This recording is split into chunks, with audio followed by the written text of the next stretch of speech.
Hi everyone and Happy New Year! I hope everyone got to have a bit of rest during the holiday period, and if you didn't, I hope you can catch some rest now.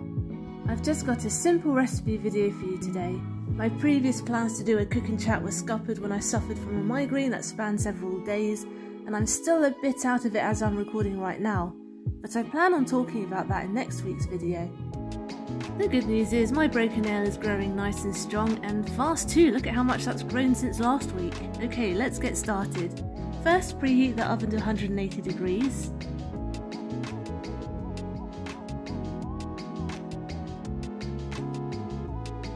And then to make the cupcakes, you're going to need 115 grams of softened unsalted butter, 115 grams of caster sugar, and we're just going to whip that up until it's nice and fluffy.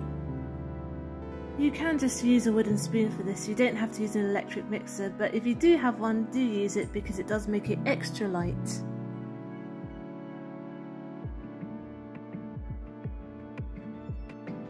Once your butter mixture is nice and pale and fluffy, just add a little pinch of salt into that. Crack 2 eggs in.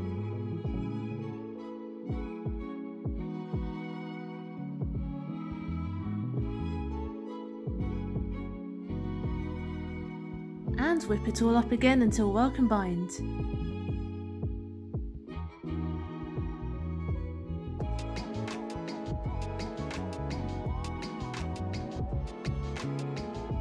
Now add 115 grams of self-raising flour,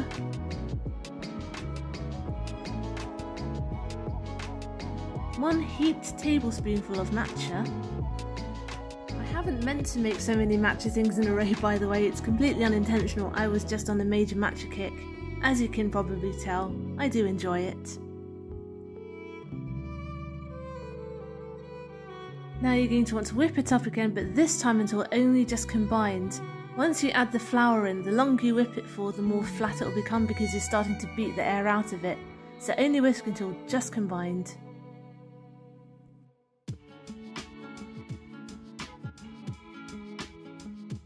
And finally add 3 tablespoonfuls of milk. Again, this time when you whip it in, only whip it in for as much as you have to. You may have noticed that I have a tendency to stir things with the electric whisk before actually turning it on. This is because it's a cheap one and it only goes from extremely fast to even fast, and I don't want everything splashing everywhere.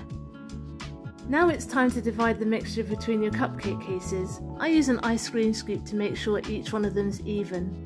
This can make up to 10 to 12 cupcakes, depending on how big your cases are, and how big your scoop is too. In this case I used slightly larger cases. I planned for 12 but only made 10 in the end. Now bake your cupcakes for about 20 minutes or until they're browned and puffy, and leave them to cool completely. To make the buttercream you'll need 250 grams of softened unsalted butter, and a pinch of salt, and we're just going to whip this up until it's fluffy and light as well. This recipe makes more buttercream than you need, by the way, but it's always better to have a little more than less to give you some room for error when you're decorating. You can also store it in the freezer if you keep it in a sealed bag.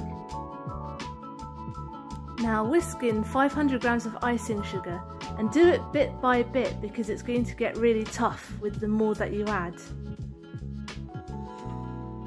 And those are basically all the ingredients you need for a good piping consistency buttercream. You don't really need to add anything else like milk.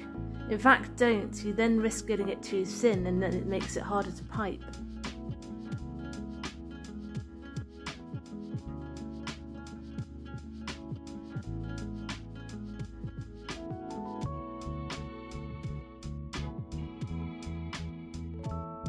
Now that that's done, you're going to split it between 2 bowls so you can make the green and the pink icing.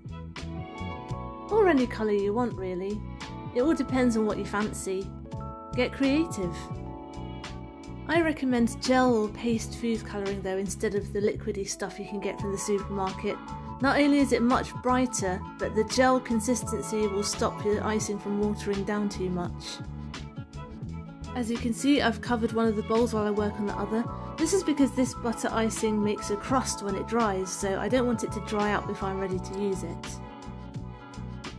Now the matcha cupcake recipe on my blog tashcakes.com, which I'm going to link to below, includes a recipe for matcha buttercream, which is pretty much the same, only with extra matcha obviously. Just omit the matcha if you want plain icing like this, or add it if you want matcha icing. Simple. You can also add it to this green one, but I felt like it wasn't really worth it because I was literally only using this green one for a few leaves.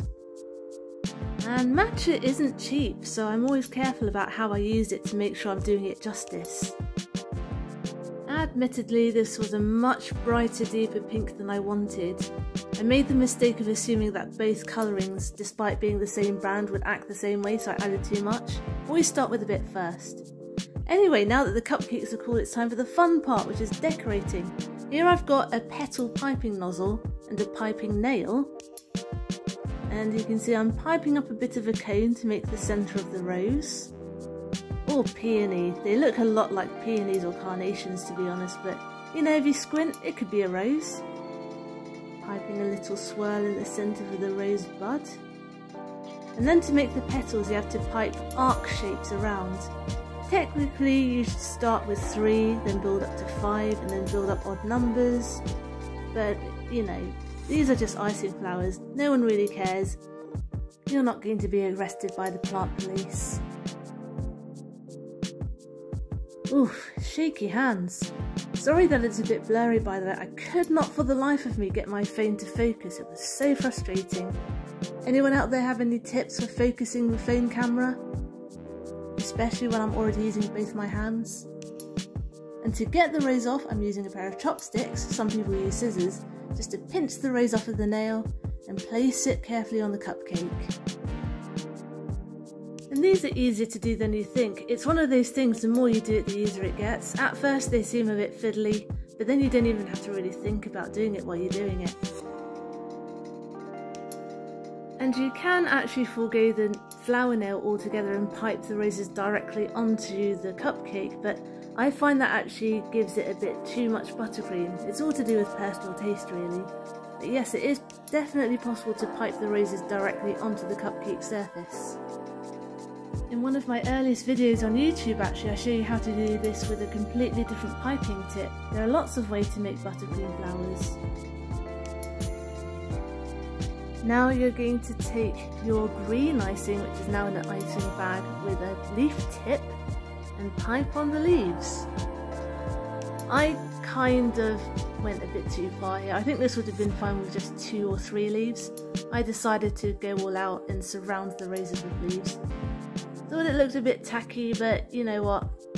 It's all going to be delicious. But yes, sometimes less is more. But once you're done piping, go ahead and enjoy! Thanks for watching and or listening. I hope you enjoyed today's video and found something in it useful, and I hope you'll join me next Wednesday for my next one, all about the wonderful subject of migraines. Find the full written down recipe for matcha cupcakes on tashcakes.com, and find me on Instagram as tashcakestastes. Subscribe and hit the notification bell if you'd like to see more. Comment down below if you'd like me to talk about anything in particular, and I'll see you guys later. Stay safe, be nice, and have a good week.